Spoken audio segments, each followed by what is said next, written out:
নমস্কাৰ, মই ত্ৰিদীপ ভগৱতী এটা নতুন ভিডিঅ'লৈ আপোনালোকক স্বাগতম জনাইছোঁ।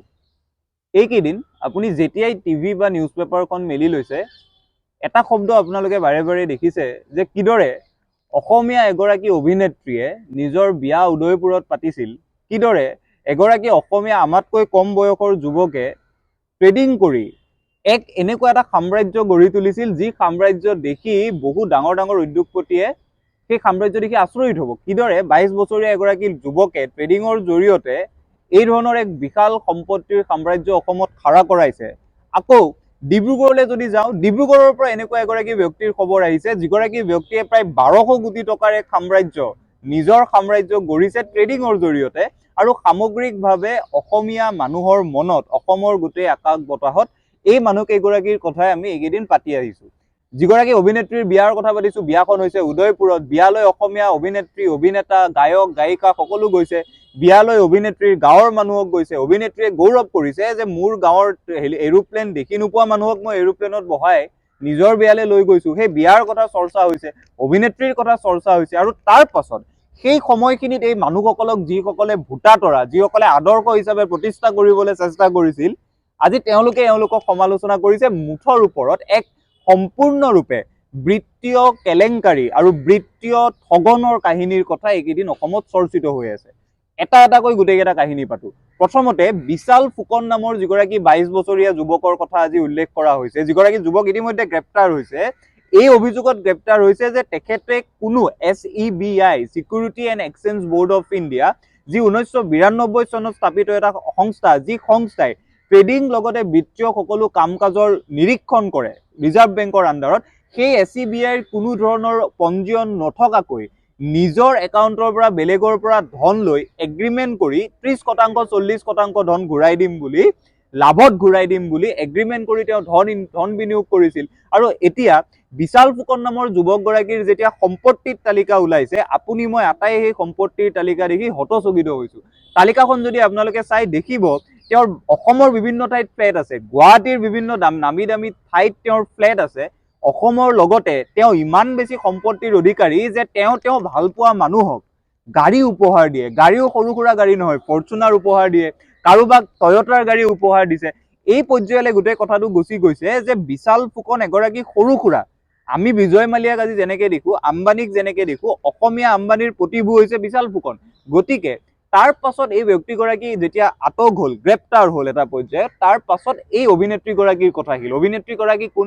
অভিনেত্ৰীগৰাকী হৈছে চুমি বৰা, যিগৰাকী অভিনেত্ৰীক লৈ প্ৰায়ে বিতৰ্ক হয়। এতিয়া চুমি বৰাৰ যেতিয়া বিয়াখনৰ কথা অসমত সেই সময়ত চৰ্চিত হৈছিল, আপোনাৰ মোৰ আটাইৰে মনত আছে, তেওঁৰ বিয়াৰ কথা অসমৰ সংবাদ মাধ্যমত প্ৰায় এসপ্তাহ চলিছিল। সেই বিয়াত কোন গৈছে, বিয়াত তেওঁ কাৰ কাপোৰ পিন্ধিছে, মলিজ মৰোত্ৰাৰ কাপোৰ পিন্ধিছে নে আদিত্যম শইকীয়াৰ কাপোৰ পিন্ধিছে, এই কথাবোৰ চৰ্চা হৈছিল। আৰু সমান্তৰালভাৱে এনে এক ব্যৱস্থা গঢ়ি তোলা হৈছিল যে এনেকুৱাহে মানুহৰ জীৱন হ'ব লাগে, আপোনাৰ মোৰ জীৱনৰতো কোনো গুৰুত্ব নাই, আপোনাৰ মোৰ জীৱনতকৈ উদয়পুৰত বিয়া পতা মানুহৰ জীৱন ভাল, এই ছবিখন আমাক দেখুওৱা হৈছিল। সামগ্ৰিকভাৱে এই বিন্দুটোলৈ আমি আজি আহিব চেষ্টা কৰিছোঁ।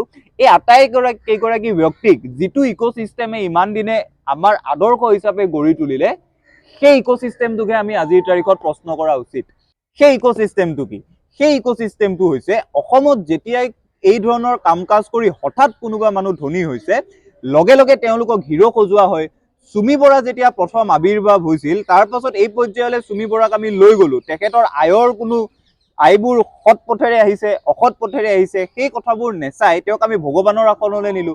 বিশাল ফুকন নামৰ যুৱকগৰাকীৰ কথা যেতিয়া এতিয়া পোহৰলৈ আহিছে, গম পোৱা গৈছে বিশাল ফুকনক বিশ্বাস কৰি অসমীয়া চিনেমা জগতৰ বহু নামী দামী তাৰকা, সেই নামবোৰ যেতিয়া সন্মুখলৈ আহিব, আমি আটাই আচৰিত হ'ম। বহু ডাঙৰ অভিযন্তা, বহু ডাঙৰ চিকিৎসক, ডিব্ৰুগড়ৰ বহু ব্যৱসায়ী, এই গোটেই মানুহবোৰে তেওঁৰ কথাত ভুল গৈ তেওঁৰ বিনিয়োগ কৰিছে। সামগ্ৰিকভাৱে এই যিগৰাকী বিশাল ফুকন বোলা ব্যক্তি, তেওঁকো আজিৰ তাৰিখত 22 বছৰীয়া যুৱক এজনৰ জীৱন ধাৰণ কেনেকুৱা হ'ব লাগে, বিশাল ফুকনৰ দৰে হ'ব লাগে, এই ধৰণৰ কাৰবাৰ এটা কৰি তেওঁকো আমি হিৰো সজালো। সমান্তৰালভাৱে যিগৰাকী ডিব্ৰুগড়ৰ কাকতি উপাধিৰ ব্যক্তি, যিয়ে 1200 কোটি টকা আত্মসাৎ কৰিছে, তেওঁকো আমি নিজৰ স্থানত হিৰো বনালো। এই গোটেই কাৰবাৰটোৰ পাছত অসমীয়া মানুহে এই ধৰণৰ কাৰবাৰ এটা কৰি নিজৰ বৃত্তীয় শিক্ষাৰ অভাৱৰ যিদৰে প্ৰতিফলন ঘটাইছে, আৰু সাধাৰণ মানুহতকৈও যিসকল অভিনেতা অভিনেত্ৰী যাক মানুহে ফলো কৰে, যাৰ মানুহ অনুৰাগী আছে, যাক চাবলৈ মানুহে ৰৈ থাকে, এই মানুহবোৰ যিদৰে তাত জঁপিয়াই পৰিল, এই গোটেই যিটো কাৰ্য, এই গোটেই যিটো কাৰবাৰ, এই কাৰবাৰটোৱে আমাক কেইটামান মূল বিন্দুলৈ লৈ আহিছে। সেই বিন্দুকেইটাৰ কথাই আজি আলোচনা কৰিম।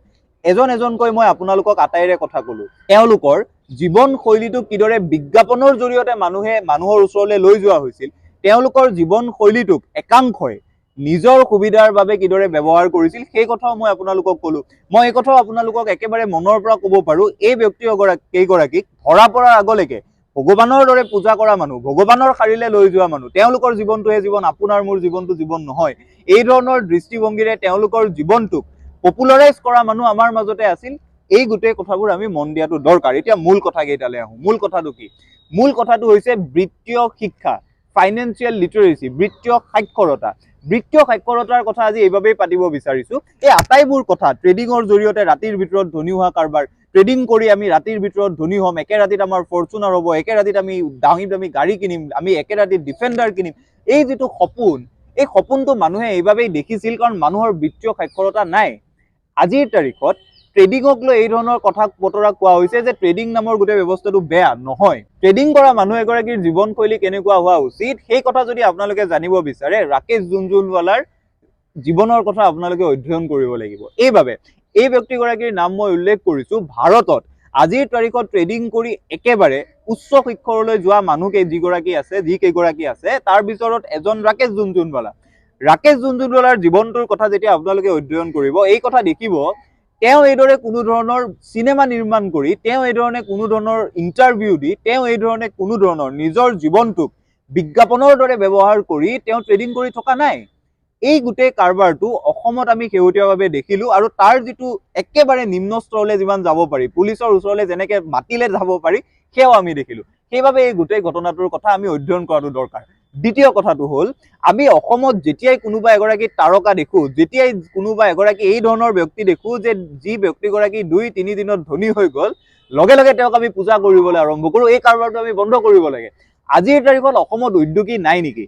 আকাশ গগৈ, বাহুবলী কণীৰ আকাশ গগৈ ডাঙৰীয়াই তেখেতে বাহুবলী কণীৰ জৰিয়তে অসমীয়া যুৱকক যিদৰে আগুৱাই নিছে, সেই কথাটো আমি চৰ্চা কৰা নাই। কিন্তু যেতিয়াই আমি উদয়পুৰত এখন বিয়া দেখিলো, বিয়াৰ পিছফালে আমি আটাইয়ে দৌৰিবলৈ আৰম্ভ কৰিলো, তেখেতক আমি হিৰোইন সজালো, এজনক হিৰো সজালো, এই কাৰবাৰটো আমি কৰিবলৈ আৰম্ভ কৰিলো। অসমৰ বিভিন্ন গাঁৱত এতিয়াও বিভিন্ন যুৱকে জুম বান্ধি, বিভিন্ন যুৱকে বিভিন্ন গোট গঠন কৰি খেতি কৰি আছে। খেতি কৰা মানুহখিনিকতো আমি কেতিয়াও আমাৰ মূল ষ্ট্ৰীমলৈ অনা নাই, মেইন ষ্ট্ৰীমলৈ অনা নাই। অসমত বহু যুৱকে আজিৰ তাৰিখত গাহৰি, মাছ, হাঁহ এই আটাইবোৰৰ পুহি, আটাইবোৰৰ ফাৰ্ম খুলি ব্যৱসায় কৰি আছে। তেওঁলোককতো আমি উৎসাহ জনাবলৈ কেতিয়াও সন্মুখলৈ অনা নাই। আটাইতকৈ ডাঙৰ কথাটো হৈছে, অসমত আমি আজিৰ তাৰিখত অৰ্থনৈতিক উন্নয়ন নাই বুলি কওঁ, অসমীয়া যুৱকে কাম কৰিবলৈ এলাহ কৰে বুলি কওঁ। তাৰ পাছতো বিগত সময়ছোৱাত অসমত যি অৰ্থনৈতিক বিপ্লৱ হৈছে, অৰ্থনৈতিক বিপ্লৱৰ এগৰাকী ব্যক্তিকোতো আমি আনি কোনো ডাঙৰ কথাত বহোৱা নাই, তেওঁলোককতো আমি ষ্টুডিঅ'ত বহোৱা নাই, তেওঁলোকৰ কথাটো আমি আলোচনা কৰা নাই। আমি আলোচনা কাৰ কথা কৰিছো? আমি আলোচনা কৰিছো যিয়ে উদয়পুৰত বিয়া পাতিছে। আমি আলোচনা কাৰ কথা কৰিছো? আমি আলোচনা কৰিছো যিয়ে জাক জমকৰ এটা জীৱন আমাৰ সন্মুখত উন্মুক্ত কৰি দিছে, আৰু সেই জীৱনটোৰ পাছত আমাক আটাইয়ে দৌৰিবলৈ বাধ্য কৰাইছে। এই যিটো মানসিকতা, এই যিটো প্ৰৱণতা, এই প্ৰৱণতাৰ একেবাৰে শেহতীয়া উদাহৰণটোৱে এওঁলোক। এনে উদাহৰণ অসমৰ ইতিহাসত বহুকেইটা আছে। সাৰদা চিটফাণ্ডৰ কথা আপোনালোকে জানে, ৰোজ ভেলী গ্ৰুপৰ কথা জানে। এনে হেজাৰটা উদাহৰণ থকাৰ পাছতো এই মানুহকেইজনক যিসকলে মেইন ষ্ট্ৰীমলৈ আনিলে, বিশাল ফুকন হওক, চুমি বৰা হওক, কাকতি হওক ডিব্ৰুগড়ৰ, এই আটাইবোৰক মেইন ষ্ট্ৰীমলৈ অহা যিকেইগৰাকী ব্যক্তি, তেওঁলোককহে আজিৰ তাৰিখত প্ৰশ্নবোৰ সুধিব লাগে। এইভাবে প্ৰশ্নবোৰ সুধিব লাগে কাৰণ এই ব্যক্তি কেইগৰাকীক ভগৱানৰ আৰিলে যিদৰে লৈ যোৱা হ'ল, এই ব্যক্তি কেইগৰাকীৰ ধন সৎ পথেৰে আহিছে, অসৎ পথেৰে আহিছে, একো বিচাৰ নকৰি ভগৱানৰ শাৰীলে তেওঁলোকক যিদৰে লৈ যোৱা হ'ল, তাৰ পাছত অসমৰ সাধাৰণ মানুহে তেওঁলোকক বিশ্বাস কৰিবলৈ আৰম্ভ কৰিলে, য'ৰ পৰা গোটেই দুৰ্নীতিটো আৰম্ভ হ'ল। মোৰ মনত পৰিছে এগৰাকী বিশেষ ব্যক্তিৰ কথা। আগতে আমি যেতিয়া ক্ৰিকেট চাইছিলো, সাহাৰা নামৰ এটা কোম্পানীয়ে ভাৰতীয় দলটোক স্পন্সৰ কৰিছিল, আপোনালোক আটাইৰে হয়তো মনত আছে। সেই সাহাৰাৰ সুপ্ৰিমো আছিল সাহাৰাশ্ৰী। সাহাৰাশ্ৰী এটা সময়ত এনেকুৱা প্ৰতিপত্তি পাইছিলগৈ যে সুব্ৰত ৰয়ৰ ঘৰত, সাহাৰাশ্ৰীৰ ঘৰত নাচিবলৈ বলিউডৰ শিল্পীয়ে ভিৰ কৰিছিল।